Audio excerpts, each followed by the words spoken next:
Gojo can't come to the cookout anymore, and it's not for the sole reason that he violated Miguel in JJK0. It's because he decided to violate Miguel for the sole reason that Miguel really thought he was him. Miguel really thought he could hold his own against Gojo, and Gojo was not gonna let that disrespect slide. So Gojo decided to put the beat down on this African king, and now he can never know the precious glory of what it's like to be invited to the cookout. Gojo first scouts out Miguel, and he's like, yeah, that man right there up top on the roof, I want him, because he really thinks he can box with me by the way he's looking at me. And if we learned anything after the first season of Jujustu Kaisen, it's that nobody can box with Gojo. Scratch that. Nobody even wants to box with Gojo other than Sukuna, because everyone knows Gojo's hands are certified and WVOS will violate on sight. Every time Gojo pulls up to a fight, it ends right there. It's very rarely that we get to see Gojo get in his bag. Every time everyone sees him, they just disperse like ants. But this is one of those rare times where we get to see Gojo get in his bag and he starts mixing up Miguel. And it's not like it wasn't Miguel's choice. Miguel lets all the other villains know, like, yo,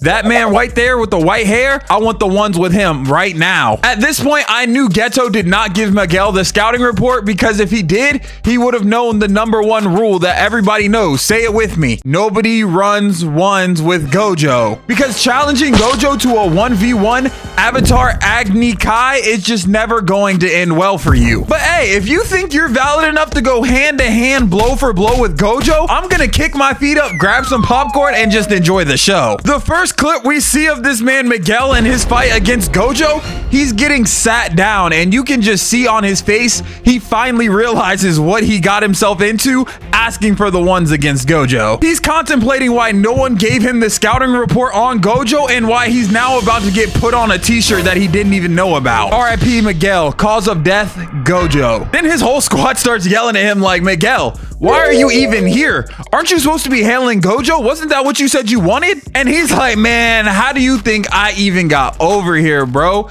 Gojo smacked the fire out of me. If I'm being real right now, I don't even know where I'm at. I don't even know how I got here. He just hit me and now I'm here. And meanwhile, Gojo's just standing behind him, cracking his knuckles like, yeah, I'm just warming up, buddy. And it's crazy because just staring at Gojo, even Gojo knows nobody told Miguel that he was really him. And it was at this moment right here, I already knew the dog walking was about to begin, and this is where the Gojo is racist memes came from. But the writers didn't even try and help Gojo beat these allegations, because Miguel is the first African American we've seen in Jujustu Kaisen. And what do they decide to make his main weapon of choice? A whip. I mean, look at Maki. She is the 10-10 of Jujustu Kaisen. She has weapons on weapons, bags on bags. She's ready for any occasion, but Miguel gets a whip. Oh, the racial stereotypes, they never end, man. At this point, the fight's only been about 20 seconds, and you can already tell Miguel knows he messed up and no longer wants to smoke with Gojo. And everyone Gojo fights seems to figure that out just a little too late. And Miguel starts trying to buy time, talking about how long it took his ancestors to make this whip, like somebody really is supposed to care. And that is where Gojo slowly gets uninvited to the cookout. Because this man is trying to explain to you his bloodline and all the hard work they put in to craft this cursed weapon, and Gojo simply goes, we do not care. Gojo must have not gotten notice. It is 2023. You cannot be degrading a black man like that in 2023. All it takes is one person to whip out the iPhone, upload the clip to TikTok, and your career is canceled. Who am I kidding? Gojo has every type of privilege in the book. This man has pretty privilege. This man has white privilege. This man can box. What can't he do? Then this curse tries to pull up on Gojo, and Gojo for some reason decides to tell the curse that it's in his way. Like, Gojo, why are you lying to us right now? You just wanted to choose violence. The curse is all the way to your right. In what way, shape, or form is it in your way? You have all that space to work with and cook up Miguel, but what does Gojo decide to do? He blasted with a giant ki blast. And this isn't Dragon Ball Z where you shoot a bunch of random ki blasts with no intention of them doing damage. The ki blast in Jujustu Kaisen actually do some damage. The ki blast Gojo lets off takes off the curse's entire face and destroys all the buildings behind the curse. And you can't tell me this was necessary, because even everyone in the show is staring at Gojo like, bro, you did not have to do that. We get it, but you did not have to do that. It was never that serious, Gojo. But this is where I'll give Miguel a little bit of his props. After what he just witnessed Gojo do, he breaks down Gojo's entire technique step by step step play-by-play. Hey, I guess Gojo maybe did give this man the scouting report. Miguel just really thought he was him and bit off more than he could chew. And you know what they say, everybody's tough until they get punched in the face. So Miguel goes on the attack and he decides what's the best plan of attack for a man that's practically God. He throws an air conditioning at Gojo. And I know Gojo was intentionally trying to be disrespectful here because he doesn't move. He just uses his infinity to break the air conditioning and then he starts weaving all of Miguel's attacks. He's just out here playing with Miguel. All of this is completely unnecessary. He could have ended this fight a long time ago, but he just wants to show Miguel he made a mistake by thinking he was him. Because then Gojo hits Miguel with every black person's weakness.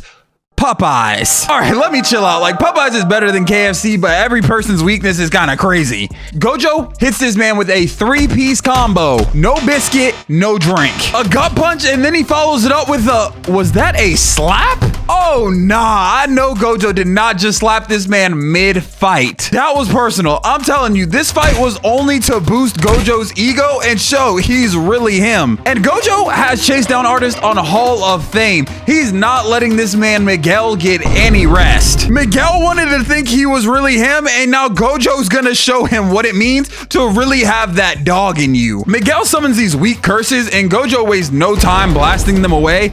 Then he jumps off the roof, pulls a substitution jutsu, and is nowhere to be found.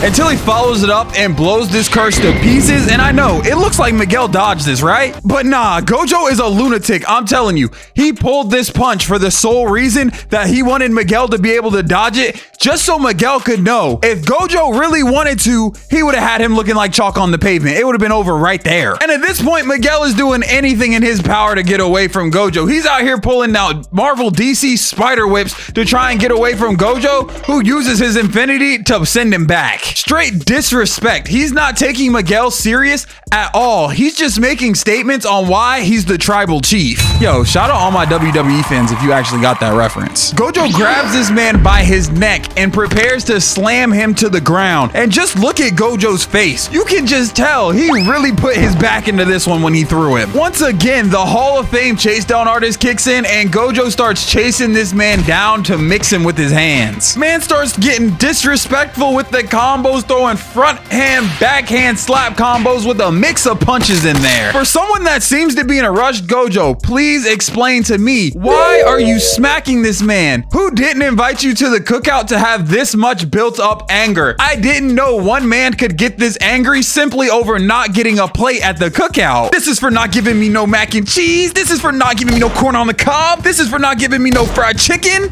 At this point, Miguel just runs and hides behind these curses because he doesn't have to win. All he has to do is survive, which I'm glad that was his game plan because we all know he wasn't winning. But at the same time, can you fight back just a little bit? Like, this man is slapping you so hard and so passionately. I know your ancestors can feel it rolling in the grave. And that's the last we get to see of this fight, but we do find out later that Gojo was not taking this fight seriously, because when he comes back to the high school, he gets to see Geto in his last moments and asked him a couple questions. Geto asked him in his final moments, did you send that panda and the salmon kid knowing I'd pack them up? And Gojo's just like, yep. But you knew I wouldn't kill them and it would just set you two off, didn't you? And Gojo's just like, yeah. And answer this last question for me, Gojo. That man Miguel I sent, were his hands valid? And Gojo's just like, I mean, I beat the brakes off him, but his hands were more valid than most. He told me I can pull up to the cookout if I stop bashing his face in though and get a plate, so I'll let him go easy. And then in the end credits, we see Miguel one last time and all that trauma comes back because he thought after he let Gojo get a plate at the cookout, he would never see that man again and all the trauma would fade away. But Gojo's just cheesing to this man like, I'm glad you realize you're not that guy and to never step up to me again. And for that reason, Gojo can never pull up to the cookout again. But speaking of food, if you want to see Akaza turn Rengoku into the glazed Hashira, click this video on your screen.